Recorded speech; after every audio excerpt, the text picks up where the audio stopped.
So the new unit we are going to start today, it is design of shaft. This is the unit number 4. Now let's see, shaft designing is really very important part. So first we are going to see what is shaft. Shaft is a common and important machine element.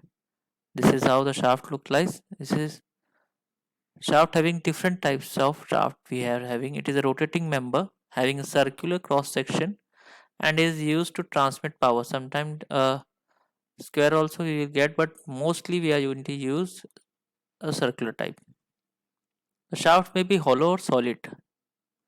Now it transmits a torque, or you can say the power. The shaft is generally acted upon by bending moment, torsional and axial forces. This type of forces are acting on it.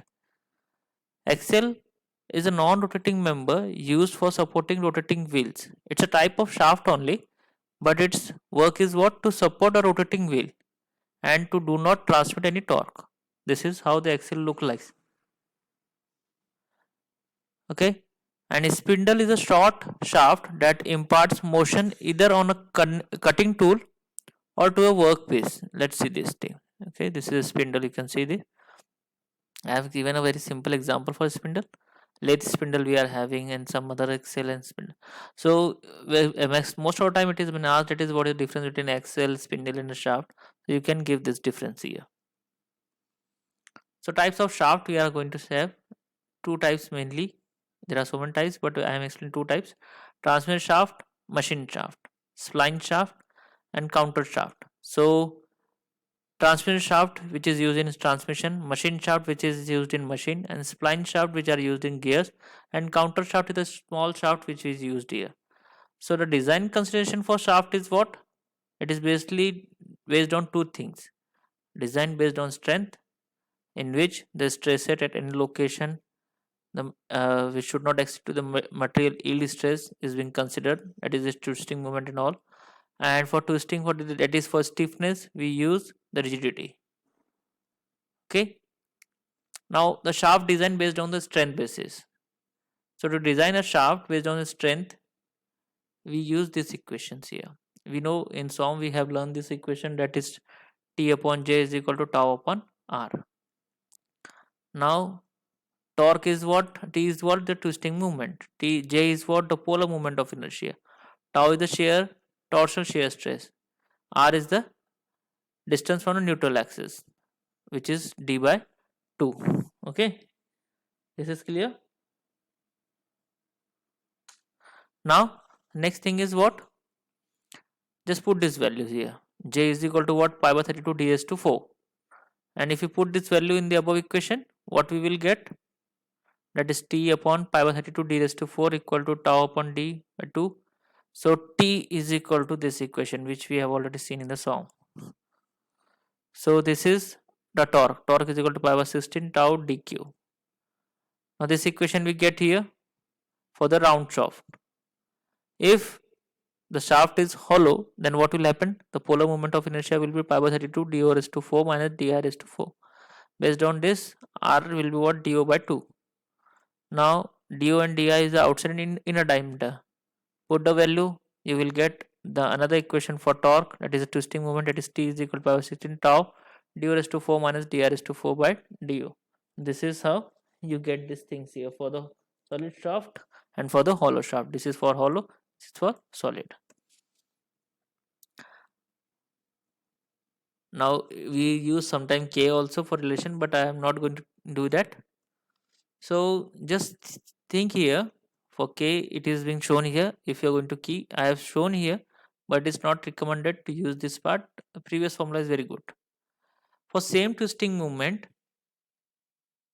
we can have this thing. Means if you want a solid shaft, in place of solid shaft, if you want to use hollow shaft, then the twisting moment should be same. This is the first condition, first and the only condition for it. So this is how we can, for same twisting moment, we can elaborate this thing. T is equal to pi by 16 and both the shaft are equal. At that time what will happen? So you will get this thing. So du, this equation is there, that is du cube into 1 minus k raised to 4 equal to d cube. Now for the bending moment, as we have seen that the bending and the axial and the torsional movement is acting on the shaft. For the bending moment, m upon I is equal to sigma b upon y. We have seen this equation. It's a y, okay? So m is equal to what? The bending moment. I moment of inertia, sigma bending stress, y is the distance from neutral axis. So the same manner m is equal to what? Bending moment. So I is equal to pi by 64 d raised to 4 moment of inertia, and y is d by 2. Just put these values. What we get? We get m is equal to pi by 32 sigma b d cube. So this equation we get here. So based on that, you can design a solid shaft for bending moment also. You can get a diameter for shaft from here based on bending moment. So these equations are required, which I have already highlighted here. Now shaft, if we have given the equation for this, but the two theories of failures are applied to the shaft, that is maximum shear stress theory and the normal stress theory. First we are going to design a shaft based on the maximum shear stress theory. So tau is equal to shear stress induced due to twisting movement. So according to shear stress, tau max is equal to what? Half sigma b square plus 4 times tau square. Now sigma b is what? We have seen this sigma b in bending stress, and tau we have seen in twisting movement. Based on that, tau max is equal to this. We have rearranged the terms for the bending moment and for the twisting moment. Based on that, if you solve this, you will get a term that is 16 by pi d cube equal to square root of m square plus t square. This term is out here. So based on this, you will get, if you transfer this term to the left side, you will get this side left as this and right as this. So this is what? A twisting moment. So this is known as an equivalent twisting moment. Te is equal to square root of m square plus t square, and value of Te is equal to what? Pi by 16 tau d cube. Just remember this formula, it is very important. So this is how you can design a shaft based on equivalent twisting moment. Same thing we are going to do for the normal stress theory. Here you can get a equivalent bending moment. Same thing, tau sigma b. Sigma b is what? Half sigma b plus half square root of sigma b square plus 4 tau square. Put the values just we have put in the previous one. And here 32 by pi d cube is common, and this term is like this.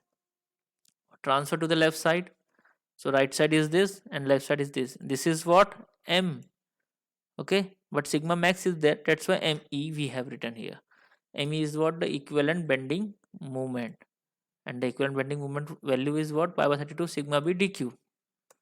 So this is the formula which we get here. Just note down this formula. It is very important. Okay. So this is how you can design a shaft based on equivalent bending moment. And ASME has generated some code for shaft because we design a shaft on theoretical basis, but on practical some fluctuating loads are active on it. Based on that, it develops some tables. It's very simple. So I'm going to show you the table also. Here you have to only multiply the value of m by the km and kt, where km is what? The combined shock and fatigue factor, and kt is what? The combined shock and fatigue factor for torsion. So where you can get the value of km and kt? Let's see this. This is the table for this km and kt. So km is this and kt is this. According to the loading condition, you can get the value of km and kt. So hope you get the design of shaft here. So in the next numerical, we will see the spline shaft, and then we are going to start a numerical one. Thank you.